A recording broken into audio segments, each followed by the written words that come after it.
worn out town, paint peeling off them old brick signs. Folks work hard, keep their heads down, trying to hold on to better times. Used to leave your door unlocked at night, now everybody's got a camera on. Still got faith if we get it right, we can fix what's gone wrong. Ain't about talk, ain't about show, it's about the way we live, the way we know. Let's get back to dirt roads, back to porch lights, never standing up when it ain't polite. Cold beer, hot true stars up above, a little less noise and a whole lot of love. Red, white, blue ain't a trend we chase, it's sweat on your shirt and calloused hands grace. If we're gonna stand, we don't stand apart.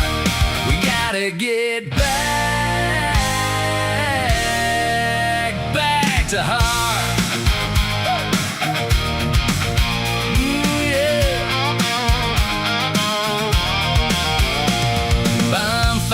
By the water line, kids still laughing like nothing's changed. But there's a whole lot of talk on the screen these days, and not enough folks saying it face to face. We ain't perfect, never claimed to be, but we know what matters when the dust all clears. It's family, friends, and a little dignity, and standing strong through the years. Ain't about left, ain't about right, it's about showing up when it's time to fight. Let's get back to dirt roads, back to porch lights, neighbors standing up when it ain't polite. Cold beer, heart true stars up above, a little less noise and a whole lot of love. Red, white, blue ain't a trend we chase, sweat on your shirt and calloused hands grace. If we're gonna stand, we don't stand apart. We gotta get back to heart.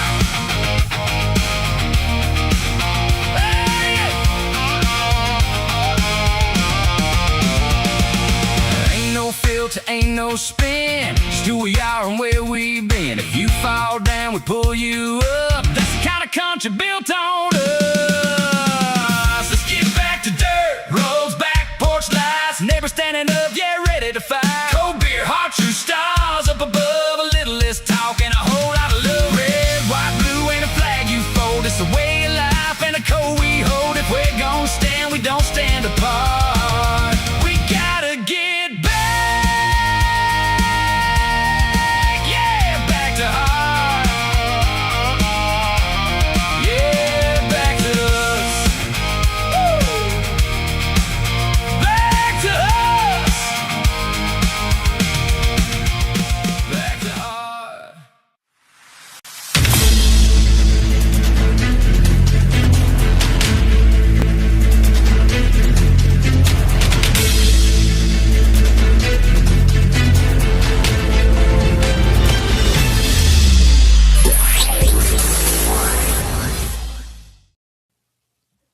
Good evening, everybody, and welcome to Apex News Above the Noise. I am Kyle Thompson. And I'm Craig Blant with my phone volume turned up. Now it's turned down. I may go off here in a second, too. You never know. Craig, we're going to begin tonight with breaking news out of Frankfurt that developed throughout the day and caught many students, faculty members, and community members by surprise. Kentucky State University announced an emergency closure of campus operations today, Thursday, May 28th, after university officials cited ongoing concerns requiring immediate action. The closure impacted normal campus activities and quickly generated questions across all of social media as students who aren't even on campus right now, but students and employees, alumni, and local residents in Central Kentucky sought answers about exactly what was happening on campus. Now, Craig, as of airtime tonight, university officials have released limited information publicly, and that's naturally led to speculation, filling the information vacuum, as is typical. And whenever a university suddenly shuts down operations, especially one that serves thousands of students and sits at the heart of our community, people immediately begin asking questions. First one being, is this a facilities issue? Is it a security issue, an infrastructure problem, a technology issue, or something else entirely? What we do know is that the closure comes at a particularly sensitive time for Kentucky State University. The institution is already navigating significant uncertainty following the Kentucky General Assembly's decision to transition KSU into a polytechnic-focused institution, a move that has sparked lawsuits, at least two now, from students and alumni, generated debate across the Commonwealth, and raised questions about the university's future direction. Because of that backdrop, any unexpected development involving Kentucky State immediately attracts heightened public attention. And Craig, one thing that I've noticed today is that many people online aren't simply asking what happened today. They're asking whether today's closure has anything to do with a broader number of challenges the university has been facing. I will say that there was a Board of Regents meeting scheduled for Stealing all today. my thunder. Yeah. Oh, sorry, but we don't know if they were connected at all. Craig, Right. you actually went out to the research farm. Any information you were able to get from anyone out there, or what may be going on Yeah. out at K-State? The scare was called in, they're about halfway through their Board of Regents meeting.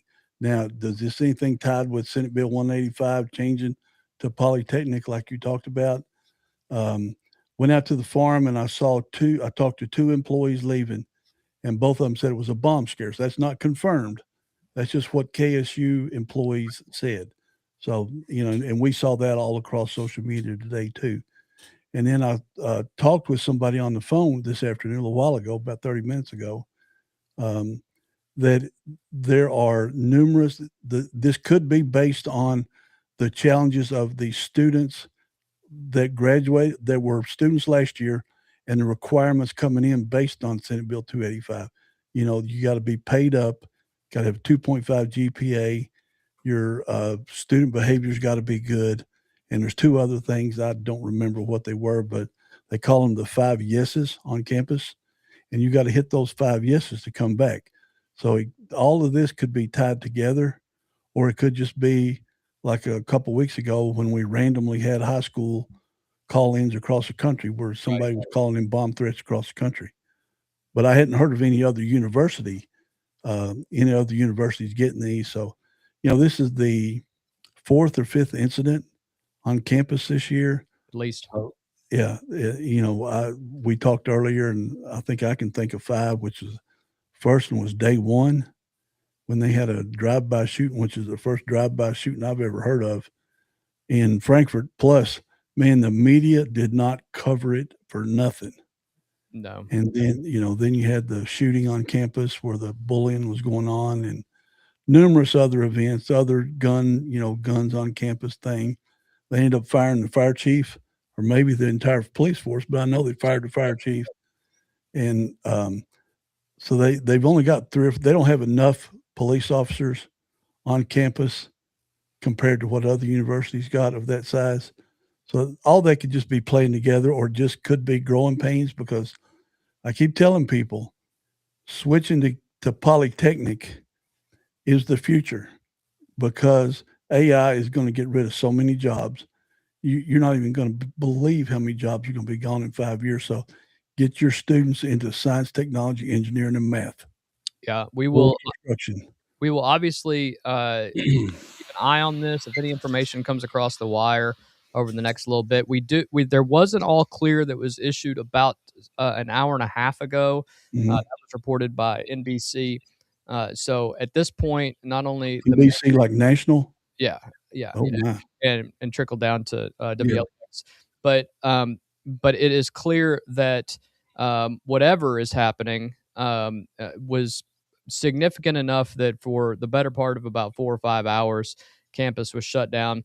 Both the central main campus and the research farm apparently are all clear at this point. You can feel free to drive by on East Main Street and things of that nature. And these generally aren't tied to the facility. It's not Generally, a student or calling, because it'd be hard to track it down. Somebody called and asked if it could be tracked down. I said, it could be tracked down, but there's probably thousands of these a day across the country. well, And and the FBI just doesn't have the resources to go after them. Like you see them find it in 20 minutes on TV. Yeah. That ain't real. well, and everybody has cloaking devices that they're using Yeah. right now. VPNs, Yeah. you can route them through Europe, and once it hits Europe, you're done. Yeah. Anyway. We will continue to keep an eye on this story and bring you updates as additional information becomes available. And I hope that you guys will stick with us in case any of that information comes up. We will obviously let you guys know, and we're hoping for the safety of everyone on Kentucky State's campus. Our next story, Craig, is one that has popped up over the last couple of days. President Trump used some very blunt language during a cabinet meeting at the White House. yesterday. Trump said Iran is, quote, negotiating on fumes, end quote, arguing that Tehran is now operating from a position of severe military and economic weakness. He went even further, saying that Iran has no choice but to reach an agreement and warning that if negotiations fail, the United States could still finish the job. That's where it gets complicated. While those diplomatic discussions are apparently continuing behind the scenes, Israel simultaneously intensified military operations in Lebanon yesterday against Hezbollah targets. Reports indicate that Israel issued evacuation warnings covering large areas of southern Lebanon's Zahrani River and dramatically increased air operations as ceasefire arrangements appear to be collapsing. And all that to say that just about 28 minutes ago, we received information that there is a ceasefire truce, not a full peace agreement, but a ceasefire truce that has been continued for about 60 days. Now, pardon my skepticism, Craig, but it doesn't appear that there's anything that's holding Iran to actually upholding their end of this. They violated every ceasefire that has gone into effect, especially in the Straits of Hormuz. And my question to you to start off this discussion before we go any deeper is, does it do us any good to even go through this ceasefire and truce process while they're working things out? Nope. I'm all right. Shoot. No, you're There on. you go. There you go. Yep. Past history proves that you can't trust Iran with nothing. Yep. So we'll do these. We were under a ceasefire, and they've been launching rockets at various Arab countries and at our Navy and at our Air Force constantly. And I don't know how many times we're going to get smacked in the face before we go in there and just take care of business, because we're being the good guy again. We always get in these ceasefires with these different places, and they keep attacking us, and we never go back at them. Or we'll do, if they bomb the heck out of an American building, we'll blow up an airport that they'll fix overnight. Yep. You know, it's you can't trust them. There's no way. I don't know why Trump is doing this. You got to go in and take out the IRGC. I don't know how to do it. I'm not military at all. But that's the only way it's going to end. It's never going to end if we don't. Yeah, I told you earlier before we came on, but that I don't know what this benefits anyone by not going ahead and either laying waste to the IRGC or fully going in as a regime change idea. But some analysts say that this strategy could strengthen leverage, essentially squeezing Iran harder and forcing concessions. Others warn it risks the exact opposite outcome, miscalculations, because when multiple fronts are active at once, including now Iran, Hezbollah with Lebanon, the Strait of Hormuz concerns, ongoing Gaza operations, one mistake, one missile hitting the wrong target, one escalation nobody intended, and suddenly the region gets much hotter very fast. Although I will say, over the weekend, it became very clear that President Trump had essentially, and Vice President J.D. Vance has essentially worked out a coalition with all of the other Middle Eastern states, and it sounded like everyone was essentially ready to everybody but two. Yeah, but to sign on to the original Abraham Accords to recognize Israel, and then all of a sudden everything kind of fell apart on Monday and Tuesday. Here we are on Thursday, and now it sounds like we're going to give them another 60 days to try to figure something out. Now all of a sudden we're into July trying to figure out what's happening. And what's going to you said, what will it benefit anybody? Will it benefit Iran because China and Russia can rearm them? That's what it's going to allow them to rearm. They've already got that the rocket fuel from China before Trump met with Xi, and he said he wouldn't send them no more. Well, dang, they sent them shiploads of that stuff, and they haven't obviously used it all. So it's going to benefit Iran more than anything, I believe, because the IRGC gives zero about the citizens of Iran. We can do an economic blockade, not let food or anything get in there, but it's not going to do good because they don't care. They literally don't care. When you stone a girl because her hijab exposed a little bit of her hair, they care nothing. They shot 40,000, 30,000, 40,000 protesters. That's why the Correct. protest stopped. They don't care nothing about them. I'm sure they're all fat and happy in their various locations. So that it's going to benefit Iran, in my opinion. And then Hezbollah over in Lebanon, I saw a video yesterday. I forgot to get it to you till you mentioned it, that they're using the mortars that they're firing into Israel. They're dressed in street clothes and they're launching them from like tents with just a small opening for the mortar to get out. And that way, if what the news site said, if Israel bombs them and kills them, they're saying Israel is killing citizens. But this guy had shorts, tennis shoes, and a T-shirt on like what I'm wearing, and he's launching mortars into Israel. That's their playbook. Yeah. At that point.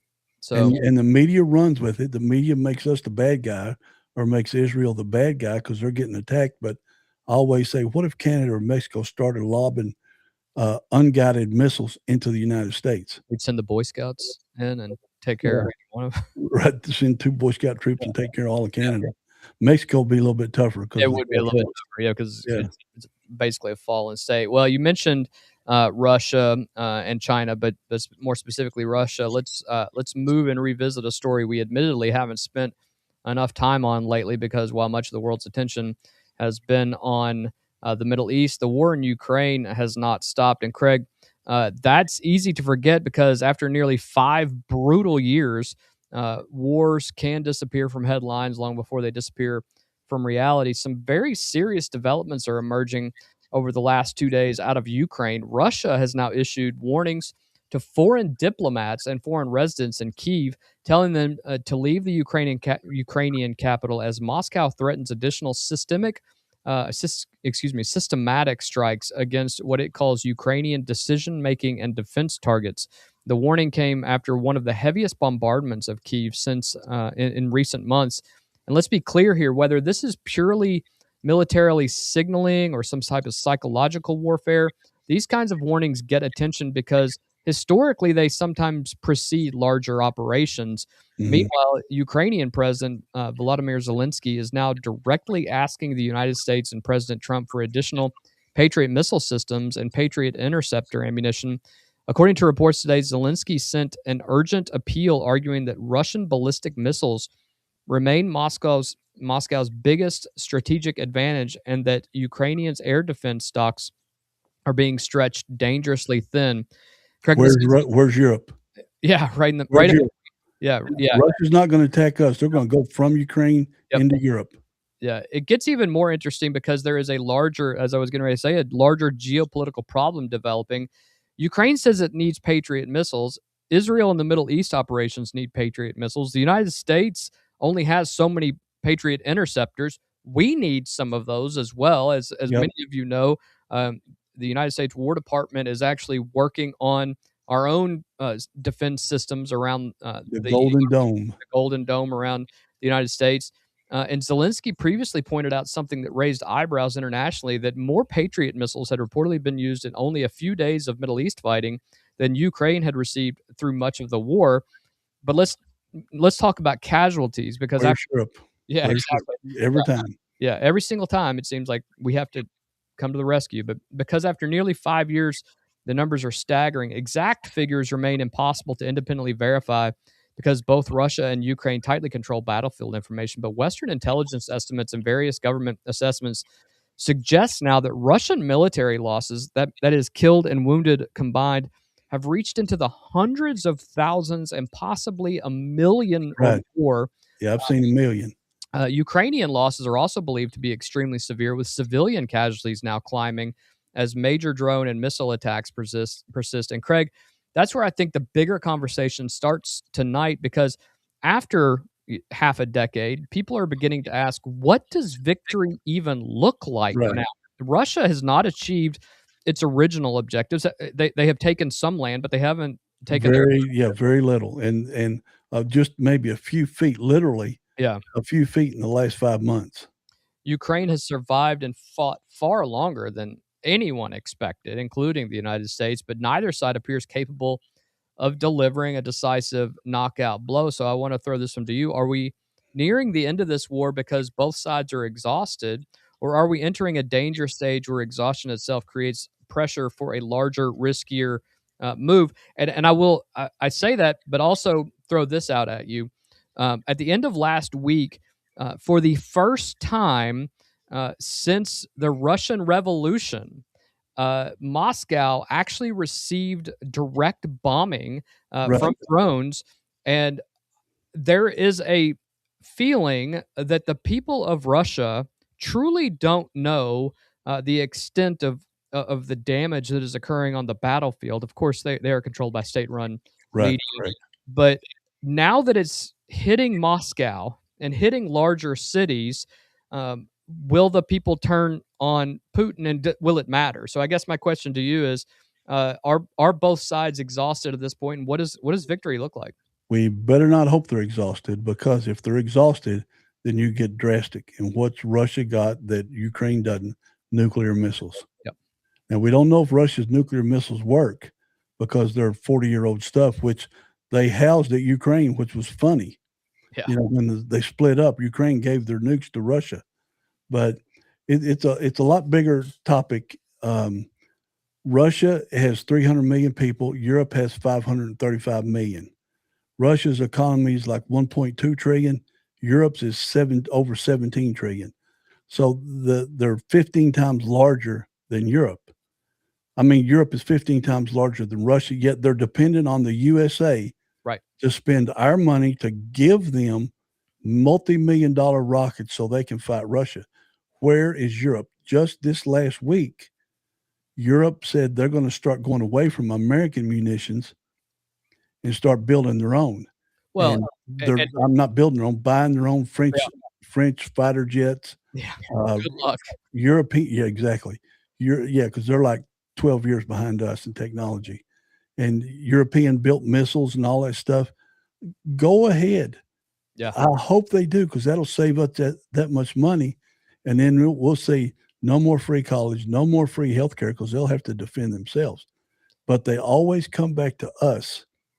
And I don't understand. Ukraine is a farming country. They supply wheat to the world. So Russia can't, supposedly the second best army in the world to ours, they can't beat a bunch of grain farmers. So I posed this question the other day. Maybe Ukraine marches in and takes over Russia after they bombed Moscow so easily. Maybe Ukraine starts going on the offensive.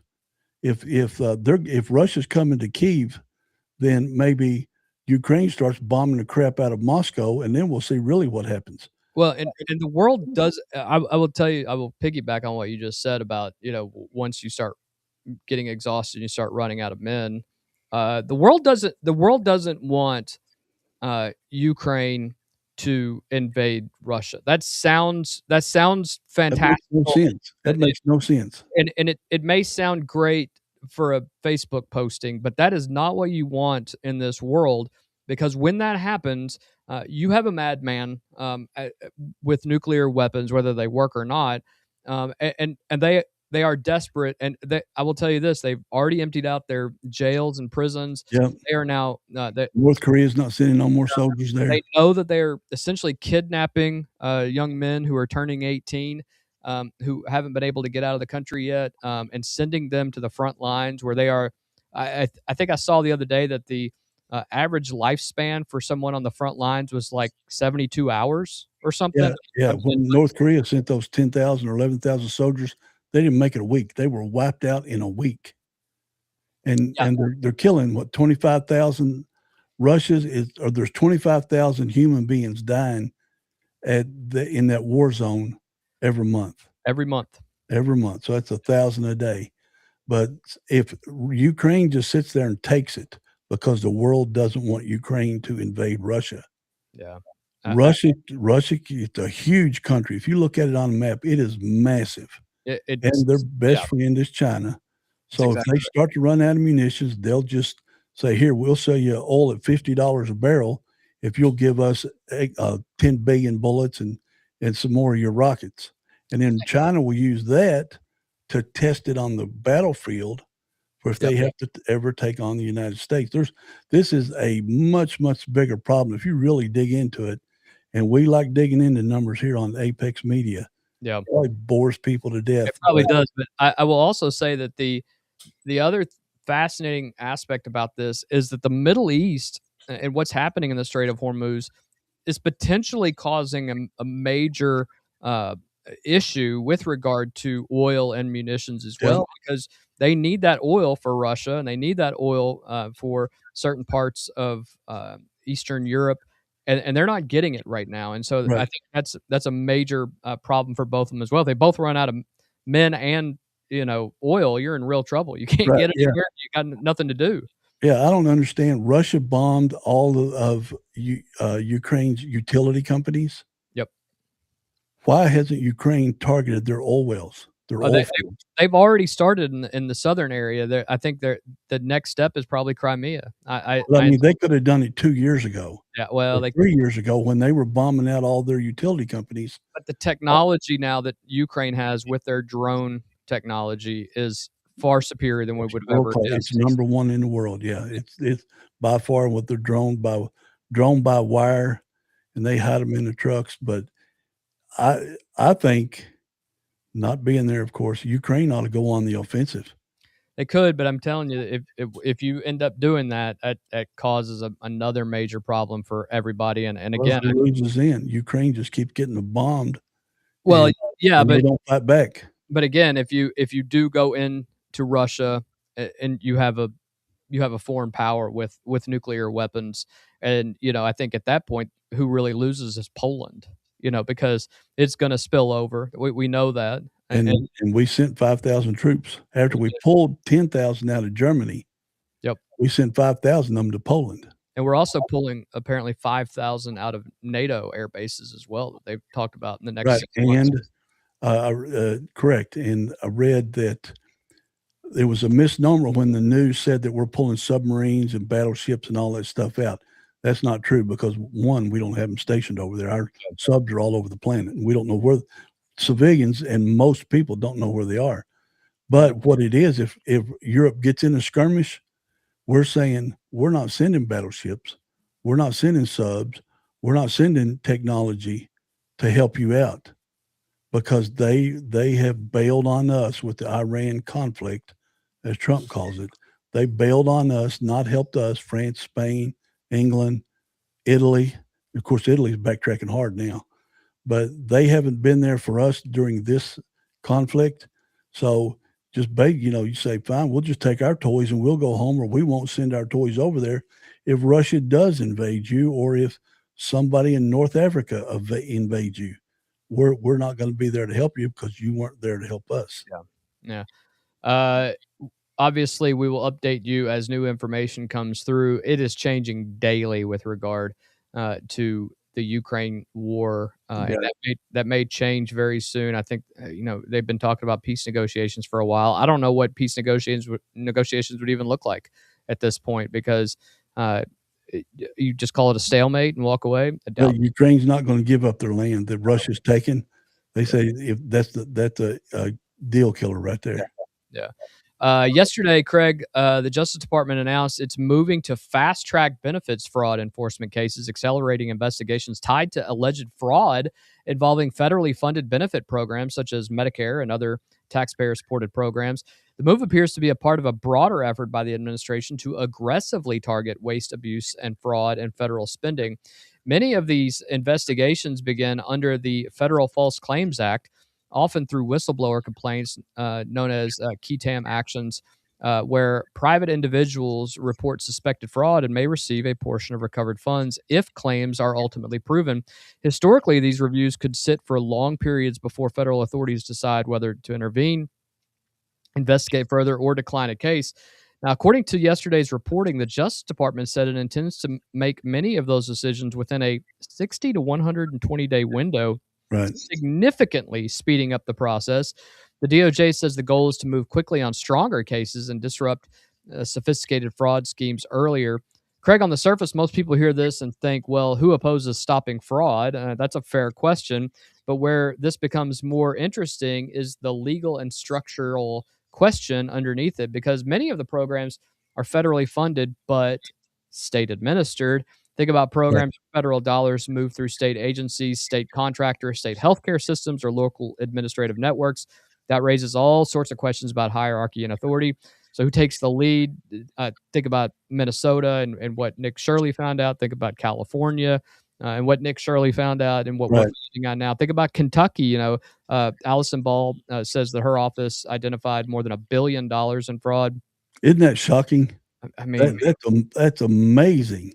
and you and I talked Yeah. about this 3 weeks ago that Yeah. Allison Ball found $1 billion, and it hasn't been on the news at all. Like, it's Right, like and that's gone. a big portion, a big percentage of the overall state budget. Now, it's mostly federal money, like you said, but good Lord, $1 billion, and it's not talked about everywhere, Yeah. and they're just scratching the surface because I think the Justice Department said something like they're finding $200 billion so far, Yeah. and I'll tell you this, the Justice Department under, was it Blanche? Is that what's his name? Todd Blanche. Yeah, Todd Blanche versus Bondi, man, Yeah. it's like they flipped the switch on and said, "Hey, we're gonna start fighting crime." Well, I think Todd Blanche saw that if you don't start doing something, then Yeah, you'll be gone too. and they are everywhere, and I don't know how they're gonna get the money back. What did we talk about the one yesterday, the CIA dude?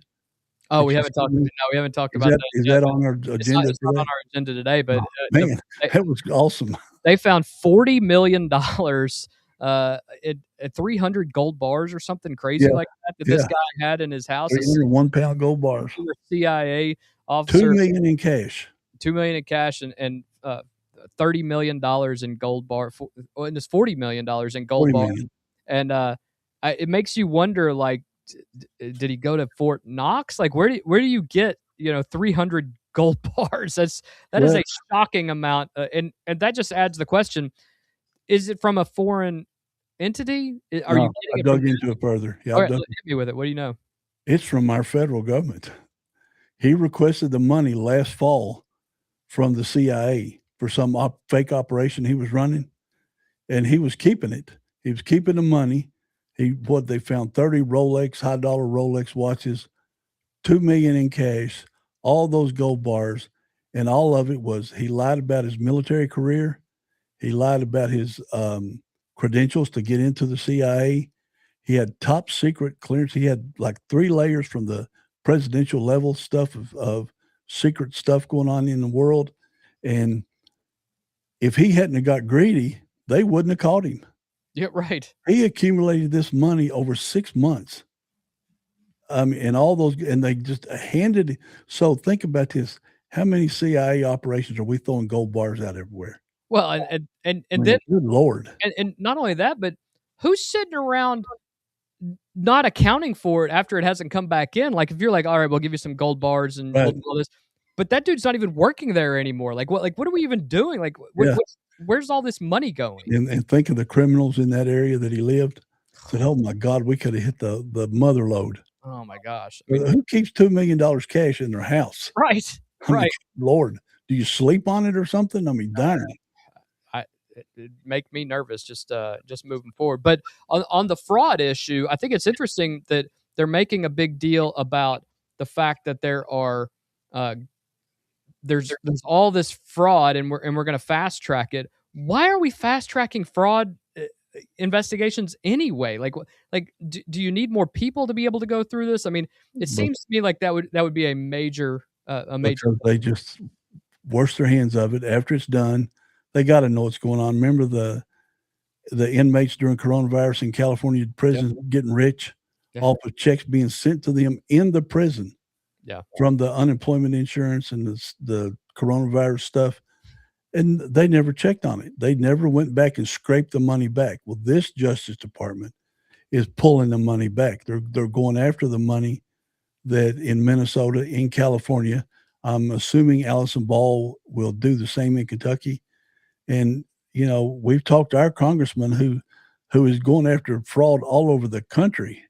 Right. And are you going to bring that kind of effort to Kentucky?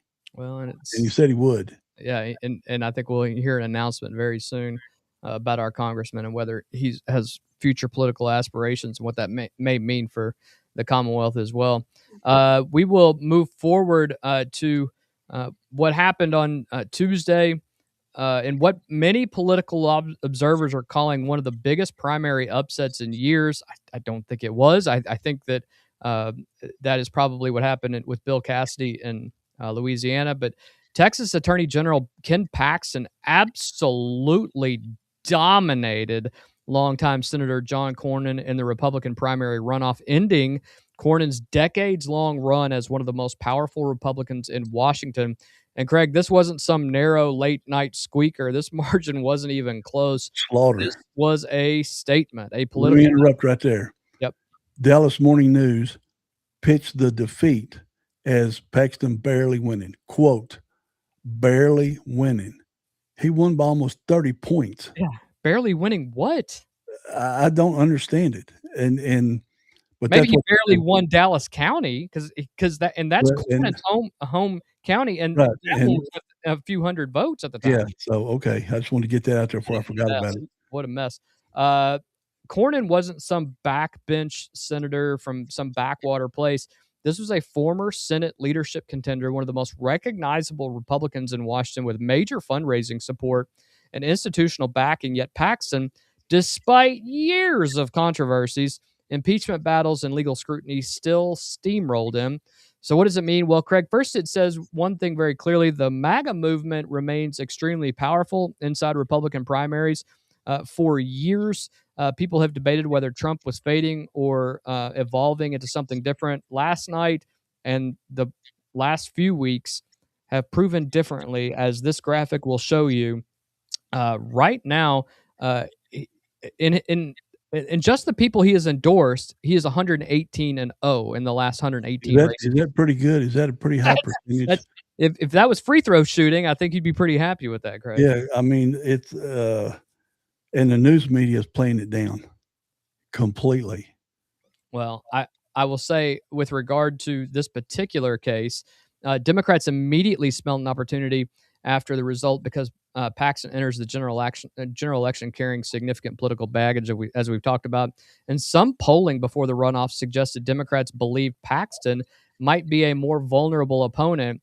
But let's talk odds. If you're asking me right now, Craig, whether Republicans are suddenly in danger of losing Texas, no way. I mean, there's absolutely no way. They haven't voted for a Republican president since 1980. They've gone with a Republican. A Democrat. I mean, they've not voted for a Democrat yet. Thank you. Not since 1980. And they've had a U.S. senator been Republican since, I think, 1984. They have not elected a Democrat to statewide office in decades at this point. It's obviously not a lock, not now, but yesterday morning, Ken Paxton already started running ads against James Tallarico, who he will face. Tallarico. Yeah, they've all sorts of. We'll dive in that tomorrow, right? Yeah, we will. Low T Tallarico, Weirdo, all sorts of things they're already throwing out at him. I do not believe that. It was between James Tallarico and Jasmine Crockett. I don't think either one of them are a significantly dangerous opponent in Texas, either one of them. Tallarico claims to be a little bit more moderate, although then you hear him talk, talking about veganism is saving the environment. He's in Texas. We'll have video for that tomorrow. Yeah, we will. It's an odd choice to then think that he will win this. I told you, I heard for 2 years that Beto O'Rourke was going to beat Ted Cruz. It didn't happen. I don't believe. And let's dive into that for just a second. Sure. When Beto O'Rourke got within 2 or 3 points of beating Cruz, that was the same year I think the Republicans lost 40 or 60 seats across the country. 2018. Yeah, and O'Rourke still lost in a Democrat landslide across the country, talking about how tough Texas is for Democrats. Ted Cruz still won, even though it was close. There were 40 or 60 seats that switched sides in that election, and Ted Cruz still won. So Texas is not in play at all for Democrats. He won by 2.6 points, and There you go. and Ted Cruz was not a well-liked individual. No, that's when he flew to Mexico on vacation when something happened in Texas, and he got smoked for that. Yeah, I just don't think that Tallarico is the guy that could pull this off. Although I don't know any moderate Democrats right now in Texas that can make it happen. Could it happen? Absolutely, it could happen. But I believe that Paxton, even with his baggage, he is a firebrand. I'm not going to say that he's not, but the reality is that it's very unlikely that that Paxton's going to lose. He's going to have Right. there was $100 million thrown into that area. I'd say there's going to be that much again in this race. Like So 3 times that much. yeah, so don't be surprised. Yeah, this will be the most vicious race. If you're a political junkie, you want to watch the Texas U.S. Senate race. Yeah, you absolutely do. It's going to be interesting, and we'll talk about another one here in a minute. But that's obviously one that people are going to watch. Craig, tonight, Alabama officials yesterday formally asked the United States Supreme Court to allow the state I didn't know this. to allow a congressional map that a lower federal court found to be, and this is hilarious, the wording, to be racially discriminatory. The Yeah. legal fight centers around whether Alabama's map improperly diluted black voting power and whether the state can move forward with that map for upcoming elections. Now, here's the basic background. Alabama has 7 congressional districts. Black residents make up roughly 27% of the state's population, and previous court battles led federal courts and even the Supreme Court itself in earlier litigation to conclude that Alabama likely needed 2 districts where black voters had a meaningful opportunity to elect candidates of their choice. This, when I say previous, I'm talking years ago. Right. Yeah. That earlier fight led to a court-drawn map that is being used now. But now the state is arguing something very different. Alabama officials say recent Supreme Court decisions changed the legal landscape and strengthen the argument that states should not be forced to draw districts primarily based on race. State officials argue they are pursuing what they call race-neutral goals, such as preserving communities and protecting incumbency structures. The lower court wasn't buying it, and this is the really interesting thing because, in fact, the 3-judge panel, including judges appointed by both Republican and Democrat presidents, again concluded the map likely intentionally discriminated against black voters and blocked its use. And that's why this matters politically. This isn't just a legal theory. One congressional seat could matter a lot when House majorities are often decided by a And handful. that's what we're talking about. It's 1 seat. Yeah, and the interesting thing about this is that Alabama was just in the Supreme Court. The Supreme Court then sent it back to this 3-judge panel, essentially saying, we talked about this in Louisiana versus Calais. Follow our reasoning in Louisiana Calais, and they still came back with the exact same reasoning. Yeah. So I'm going to be very interested to see what ends up happening with this. But I can't imagine a world in which the Supreme Court, who just sent down saying you can draw maps and you can't use race as the majority reason you draw a district, and then force Alabama to use an old map that uses race-based. Yeah, and they just ruled on this 6 weeks ago, right? Yeah. Somewhere in that time range. Yeah. It literally makes no sense as to the reasoning by the and I read the reasoning, but knowing what the Supreme Court just ruled, I'd be very surprised if anything changes from their initial discussion. I think they will overturn what this lower court said, and one House seat, as we said, and I'm watching all the predictions. I'm watching the prediction markets and everything else. One House seat could change the majority in the House. Yeah. It's very likely. And as a Supreme Court, did they take up the case about whether you're on the census count for 2030? They have not yet. Okay. All right. Yeah. So we'll obviously wait and see if anything comes there. There are many people who think that they will make a decision about that, and it will detrimentally affect blue states. It'll wipe out California. Yeah. They won't be so big no more. We talked about some other hot Senate races, and we'll go ahead and move to that right now. Let's stay in politics because the story we've been following for a while now is taking another dramatic turn. And if Democrats were hoping this would quietly fade away, that doesn't appear to be what's actually happening. Instead, tonight, the story may be shifting from candidate controversy to a larger argument over the identity of the Democrat Party itself. Recent reporting indicates some Democrat figures are publicly distancing themselves from Graham Plattner as additional controversies and old material continue resurfacing. Maine Senate hopeful Graham Plattner is now dealing with growing pressure from inside his own party as some Democrats are beginning to publicly break ranks over his campaign and its growing pile of controversies. The latest flare up centers around on resurfaced online posts and previous controversies that include questions surrounding a tattoo linked to Nazi imagery, which Plattner has said he later covered and has repeatedly explained as a But mistake. it's still there. It's still there. You just covered it. Along with other past comments that have generated backlash from both Republicans and Democrats. And this is where things get interesting in this story, because this increasingly doesn't appear to be just about Graham Plattner. This appears to be exposing a divide that has existed inside Democratic politics for years. On one side, Craig, you have Democrats arguing that voters are tired of heavily scripted, perfectly polished political candidates. Those are your Bernie bros, right? Your Bernie Sanders guys.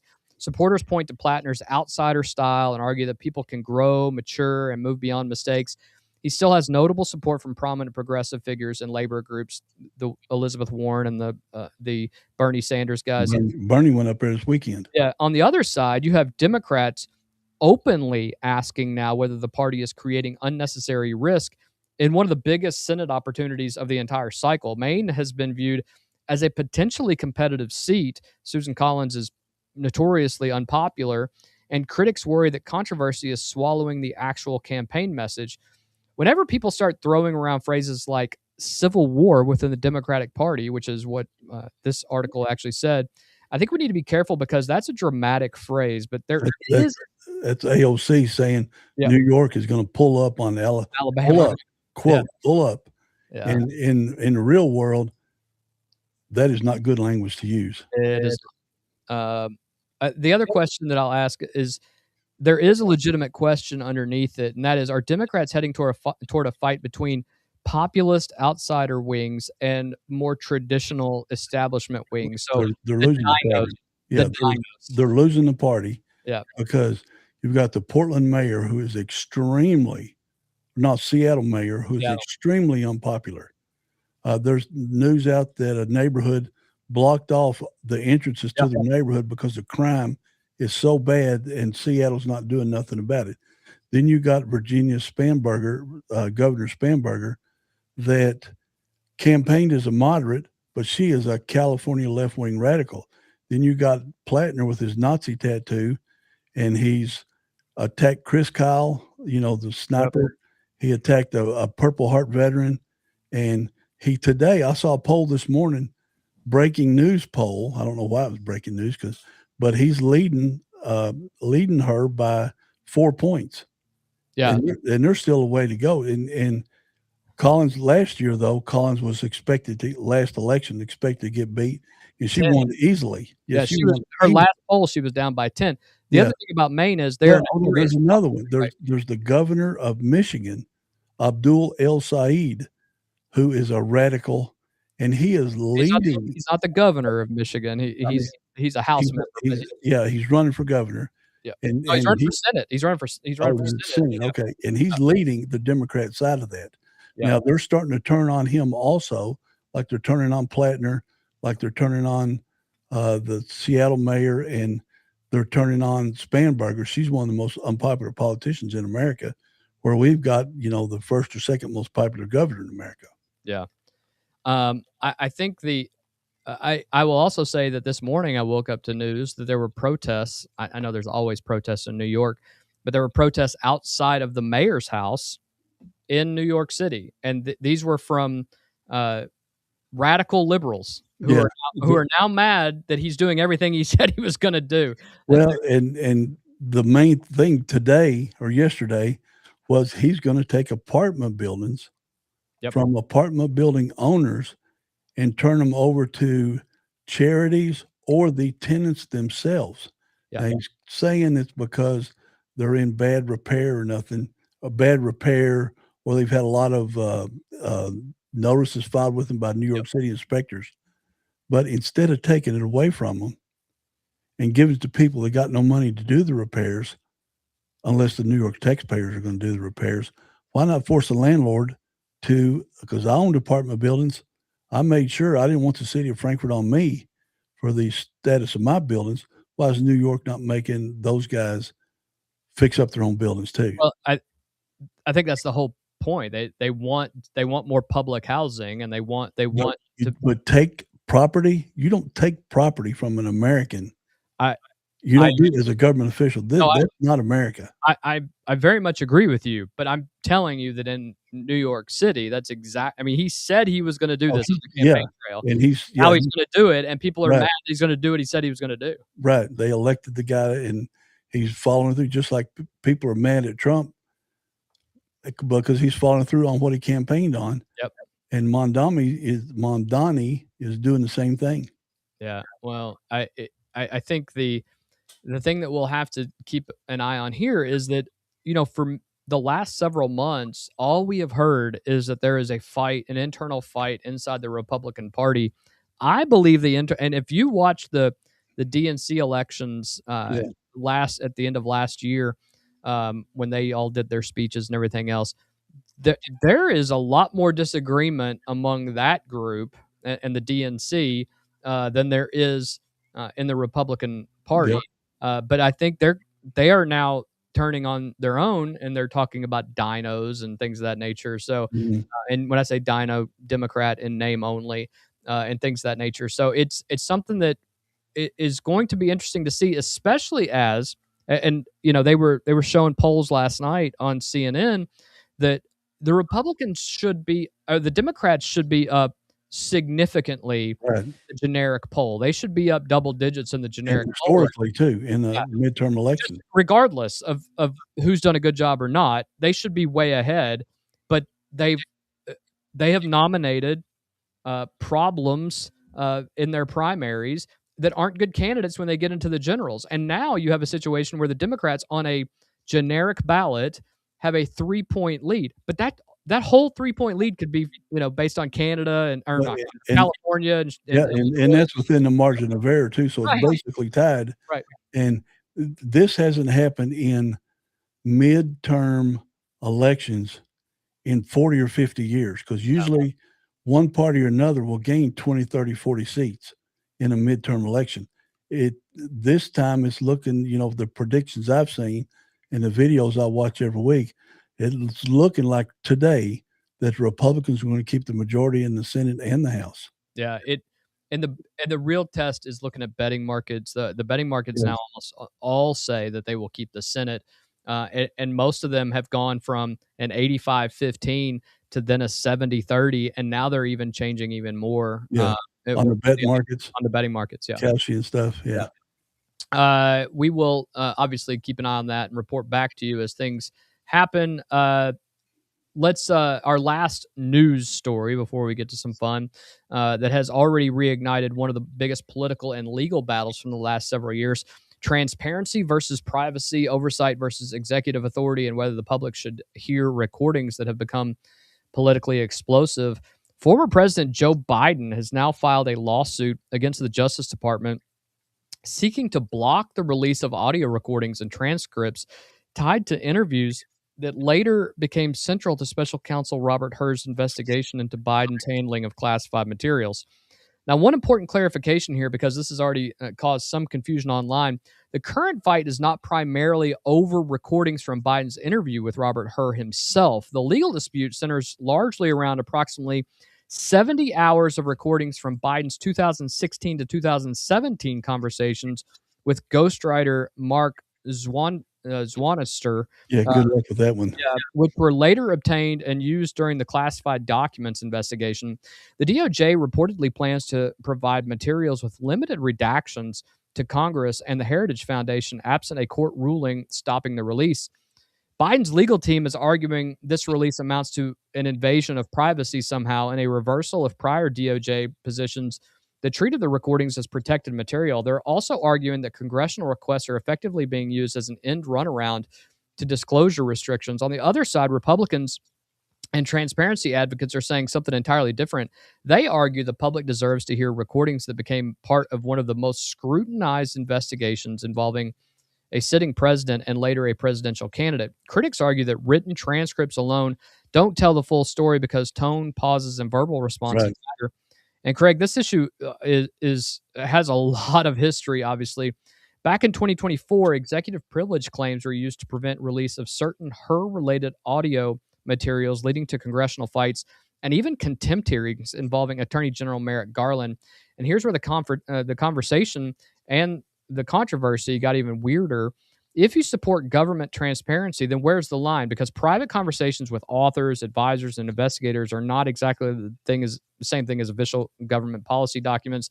But if those conversations later become central to an investigation involving classified information and a presidential candidate, does the public interest become greater?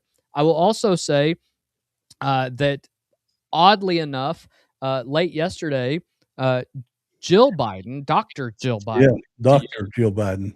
she came out in an interview and said that during the June debate of 2024, she believed that President Biden was having a stroke during the entire debate, Right. which is interesting because they immediately went to a post-debate function, then went to another function after that, and then the next day went to a state dinner, never seeing a doctor. So I'll also say, based upon the information that we have, Jill Biden's getting ready to release a book as well. Yeah, So and it probably has something to yeah, do. it's the book and it's Biden's legacy because they're saying. I mean, I've seen a couple of doctor videos yesterday saying Trump is about to die. He can't complete a sentence. He repeats himself. He looks horrible. All this kind of stuff. And I haven't seen him shake hands with anybody invisible.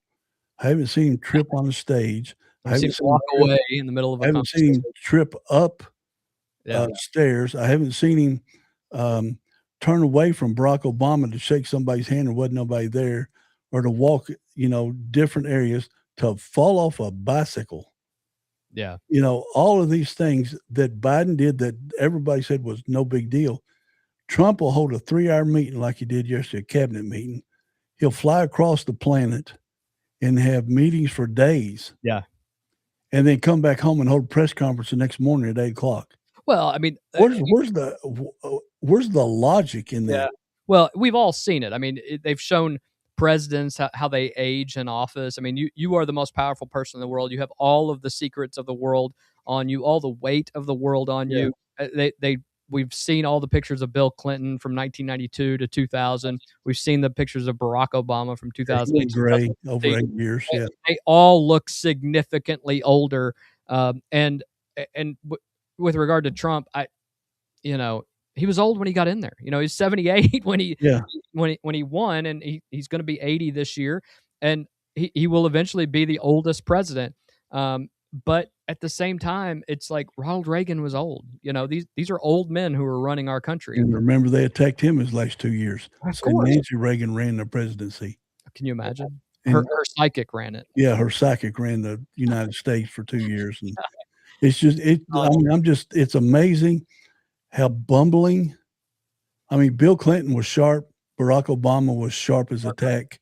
Much younger gentleman, 30 years younger. Much young, and then Biden comes in, he stumbles all over the place. He can't they make every excuse in the world when he can't complete a thought. Yeah. They hand him cards with photos and the reporters' names. Yeah. They only allow him to take 2 questions. Trump will take questions for 2 hours. And then he reads the parentheses on he reads the directions on the card, and I haven't seen an Easter bunny come out and pull Trump away from the. I want to know who's in the Easter bunny suit so bad, Craig. Well, it's Secret Service. Oh, it had to be, but at the same time, you got to know what was said to you. Yeah, Trump still goes to the crowd. Secret Service don't pull him away, and he's had 3 assassination attempts. He's had a couple just in the last couple of weeks. Yeah, but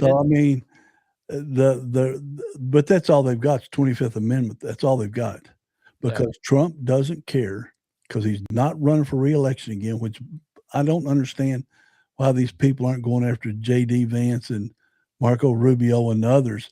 They're going after Trump. He doesn't care. It's on the ballot. He doesn't give a crap. He's going to do what he's going to do this time. And if Biden hadn't beat him in 2020, they'd be done with him. It'd be completely. I mean, I think it would still been scandal. He would have been impeached 30 times more. Well, and But if the Democrats win the House, he'll be impeached. yeah, 30 he'll be impeached within 12 seconds. Yeah. But I think they screwed up with Biden beating Trump in 2020. He had 4 years to figure out what to do. Yeah. Absolutely. And This has been a pretty brutal news cycle. You want to talk about some fun stuff? yeah, let's go. All right. Okay, let's go.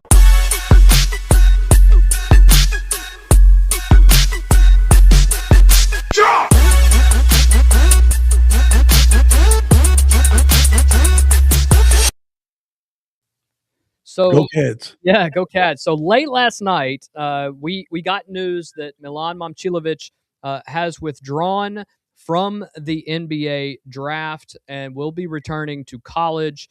The amazing thing about this is that as of this very moment, and I'll check one more time, he has not made any announcement about where he will be attending college. So the word out early this afternoon, actually late last night, was that he'll make a decision within over the weekend. That could mean Friday. It could mean Monday. Who knows what the weekend means anymore?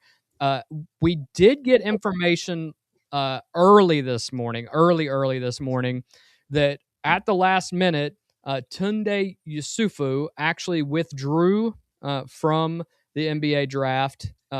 Never made an announcement, but apparently He withdrew at the last minute. very last minute, and had signed with St. John's. Now, St. John's, For how much, Kyle? for reportedly at this point, $7+ God, million. he better score 60 points a game. God, they're going to have a good team. They're going to have a good team. The guy who owns Vitamin Water or whatever. I mean, he's the one who is up there.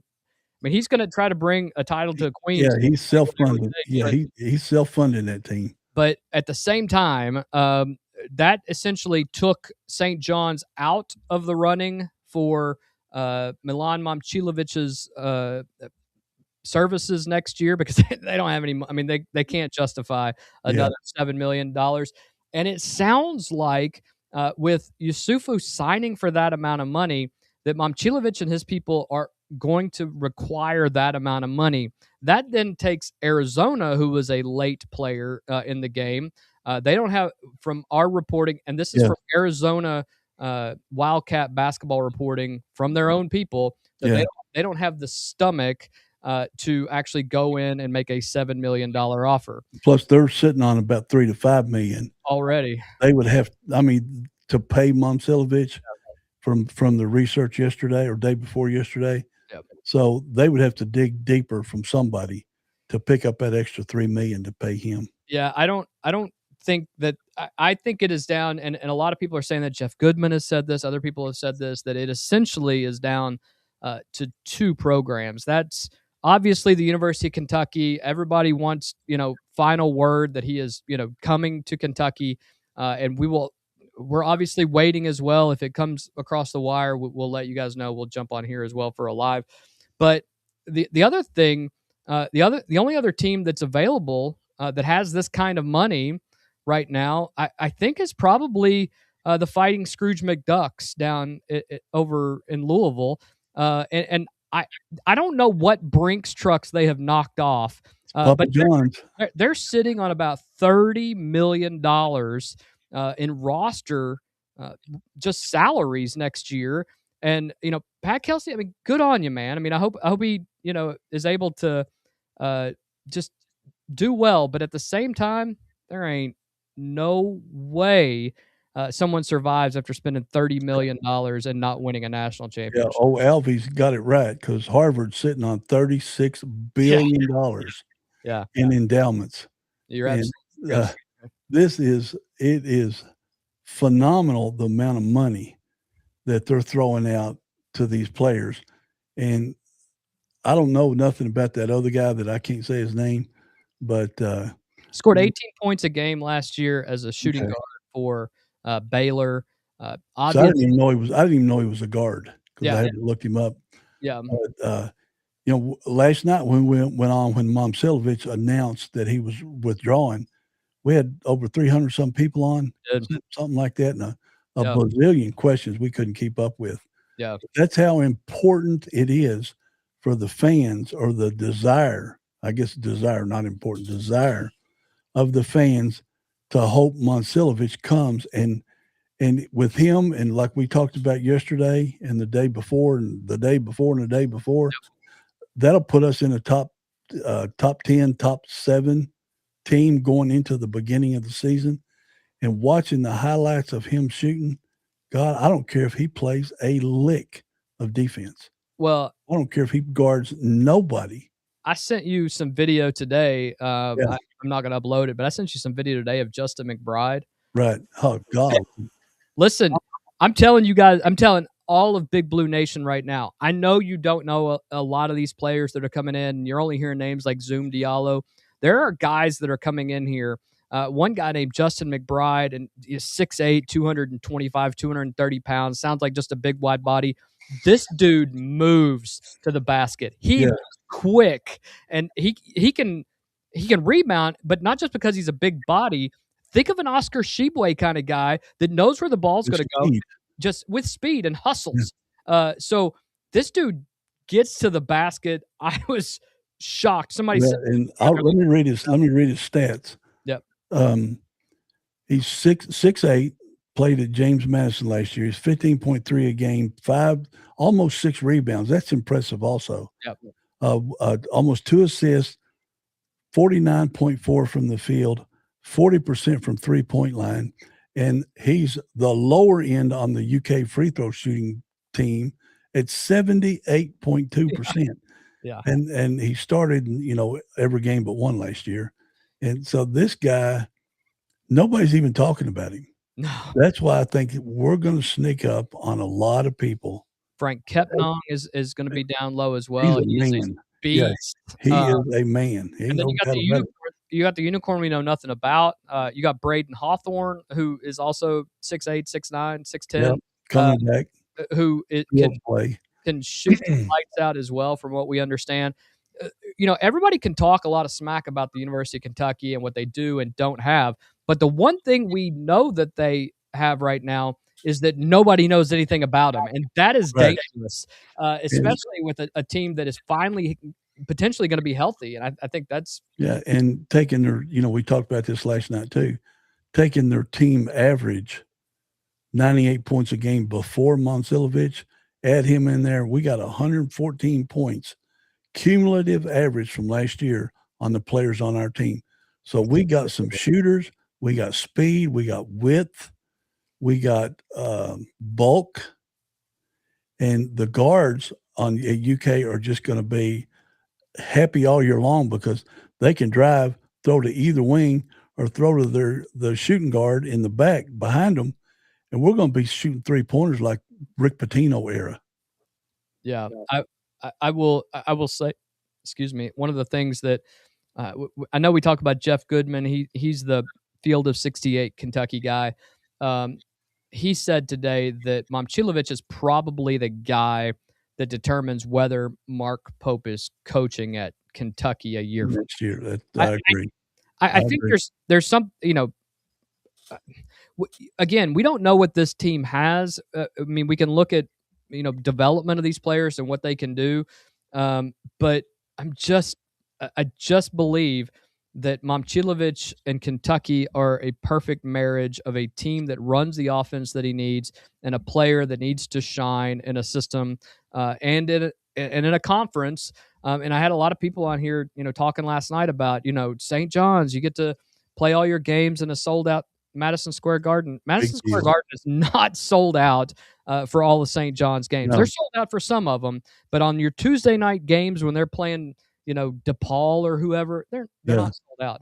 The other aspect is St. John's and even definitely Louisville. There's not enough balls to throw out there. There's just not. He would be a number 1, number 2 option in the offense here, and it just makes sense, especially considering the type of offense that we run here. And like you said, maybe he sucks at defense, but who cares? I think that's why he didn't go in. I think that's why he didn't get taken in the first round. The NBA's is defense, because the NBA is focusing more on defensive players. But watching the highlights that we've seen, and there's plenty of them out there. He only needs about half a second. Once the ball touches his hand, it's up. Yeah. And when you're shooting almost 50%, you're shooting 49% from 3 points. I mean, that's like shooting 67, 68, 69% from inside the 3-point line. So this guy's a shooter. He can just stand out there. He can move off a pick. He's not concrete feet where he's got to be wide open. He can move. If somebody sets a pick for him, he's 2 foot by him, and he's got the shot long before another guy can come up and recover to help on the pick. And a lot of people have been deep diving into his social media. There's not much out there. He is a goofy kid that has a cult following in Ames, Iowa. People absolutely love this kid. I bet you get 2 million more. Yeah, and I'm telling you, you're gonna love this kid. There's some goofy dance stuff when he was on the tennis team in high school, and just silly stuff. That's what Kentucky loves. They're gonna love this kid. He's very endearing, very very humble, and I think that the people in Iowa, for Iowa State, they actually had a live on TikTok that basically saying they really appreciate him playing at Iowa State and all of that. He actually got into that live. Yeah. And said Cyclone for life, which, that's great. I mean, we understand he's a hired gun to come to Kentucky. I think when he comes to Kentucky, he's going to endear himself here. And he may forget all about Iowa State then. A Cyclone and a Wildcat for life. But that's the kind of kid that this is. He didn't have to do that. He didn't have to hop in that students, Iowa State live on TikTok, and he did. And He's a good guy. He is. And I think, he's got a good family and his it just seems like he's got his head screwed on right, and that may be the exact player that it sounds like all of the kids that we have coming in here truly have good business sense and good people around them. Last year we had some issues in the locker room. It sounds like I don't see that from any of these problem children that may be coming in. And it sounds you don't see any problem children coming. That's why right. I don't either. Yeah, so I will say last night a couple of names. Andrei Stojakovic, who is at Illinois, he withdrew from the NBA. He's going back to Illinois. He will return back to Illinois. And it sounds like Malik Thomas stayed in at this point. He did? Yeah, out of Arkansas.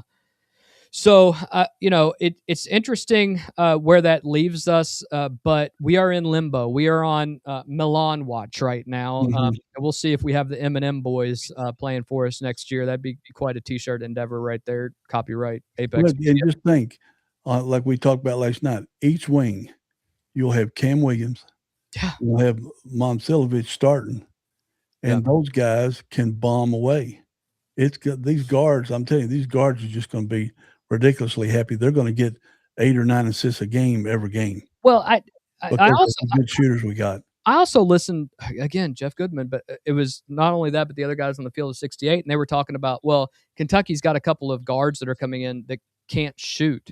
Oh, bullcrap! I mean, Zoom Diallo admittedly is a 30% 3-point shooter, but he's a 51% field goal shooter overall. So he's making everything else inside. And 16 point a game average. And he ain't shooting 30 times. Yeah, so, we only had one guy last year that averaged 16 points. We got 5 coming in now.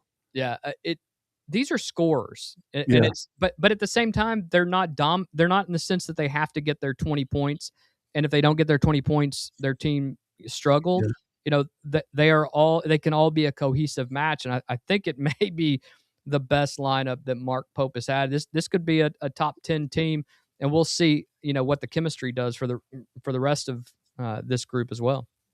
Yeah, so, go ahead. I was just gonna say end it there because I know we got the oblong thing coming up next. Yeah, just real quickly, the new schedule was released yesterday for the first 3 games for Kentucky football. A lot of excitement. I tell you what, this is probably the most excited that I have been in a number of years for Kentucky football. Kentucky opens the Will Stein era against Youngstown State at Clickless Stadium on September the 5th. It'll always be Clickless Stadium to me. On September 5th at Kroger Field. He's referencing Kroger Field. Kroger Field, but it's Clickless Stadium. Yeah. 1 p.m. on the SEC Network. Then comes the big one. Kentucky hosts Alabama on September 12th at 3:30 p.m., and it is the ABC game of the week, and what will most certainly be one of the biggest atmospheres Kroger Field has seen in a couple decades. Yeah. Then Kentucky heads on the road to face Texas A&M. The Aggies down College Station on September the 19th at 3:30 p.m. on ESPN or ESPN2, probably depending upon what the records of the team are. Right, yeah. Craig, honestly, that first 3-game stretch will tell us a lot about this program and what to watch for. You do not put Kentucky, Alabama on ABC at 3:30 on a Saturday unless the networks think people are going to watch. Right. Major television window, the big one. That's primetime Saturday. I mean, think about, Michigan, Ohio State, those kind of games. These are when they put those games on. And then immediately after that, you send Kentucky into Kyle Field against Texas A&M in another national TV slot. This is the baptism by fire of the Will Stein era. This schedule is unbelievably tough because the only home game, let's see, we got Vandy, let's just go through all of them. After South Alabama, you talk about, we got South Carolina at South Carolina, LSU in Lexington. Yay, that's the one I was talking about. Oklahoma's in Norman, Vandy's in Lexington, Tennessee's in Knoxville, Florida's in Lexington, Missouri is in Columbia, and then Louisville will be at Lexington to round the year out. That is murderer's row. Yeah, that's one tough schedule for a first-year coach. So again, it'll be a top 5 schedule. It'll be definitely a top 5. Got to be. Yeah. And again, just like Pope went through, don't base everything off of one season. No, you gotta give these guys some This time. is a tough. I don't know if Kentucky's ever played a schedule this tough, ever. Well, and a lot of folks, you and I were talking about this earlier, that today an anonymous SEC coach essentially said that Kentucky may be the most dangerous team because you don't know what they have, and because Will Stein is going to throw the ball all over the field. The first thing that Will Stein did, which was just so smart, he went out and it didn't pay his quarterback a gajillion dollars and didn't pay wide receiver. He went and got 5 experienced offensive linemen. Yeah, starters. We've been lacking for 7 or 8 years. Yeah, and rebuilt the big blue wall, and then got backups for those guys, and that means so much when you are learning this system, to have guys who understand what it means to protect your quarterback. What would Kentucky's record need to be after those first 3 games for fans to feel good? 3-0 would create chaos in the state. I'm just going to go ahead and tell you right now. People will be having strokes all over the place. There will be couches that will be burned on State Street. However, 1-3. Yeah, 2-1 would probably feel pretty encouraging. 1-2, does Big Blue Nation start getting a little restless? I mean, maybe. Who knows? But I will tell you. Look at Alabama. I'm not saying that. At A&M. I mean, good Lord. It's going to be fun. We're going to have from September through early April, NCAA finals. Yep. We're going to have one heck of a sports year in Kentucky, and I hope everybody comes out to Da Vinci's Pizza to watch those games. I hope they do too. I will tell you that right now in the 2 early predictions, Texas A&M was ranked 10th by ESPN preseason. Yeah. Oklahoma was ranked 13th, and Alabama was 16th. So actually, that trip to Kyle Field is going to be probably tougher than that Alabama win. Although you also have 100 years of legacy going against you. And then, you round it out with Louisville being, the 21st ranked team going in to the year, and 2025 is Tennessee Volunteers. Again, these are way too early predictions by ESPN. Because all those SEC schools will change. Yeah, right. They'll be beating each other up with 9 SEC games now. But you're talking about 8, 9 teams that are going to be ranked that they're going to play this year very easily. Play Yeah. 9 teams. And is Vandy the same Vandy that was this year, or do they kind of fall back now that I think they'll fall back a little bit. Their excitement burned through. Quarterback's gone, so it'll be something. Who knows? They've been good the last 3 or 4 years, they sure have. and we haven't. Anything you want to add before we get out of here tonight? For all the hundreds of people watching right now, like, share, and subscribe.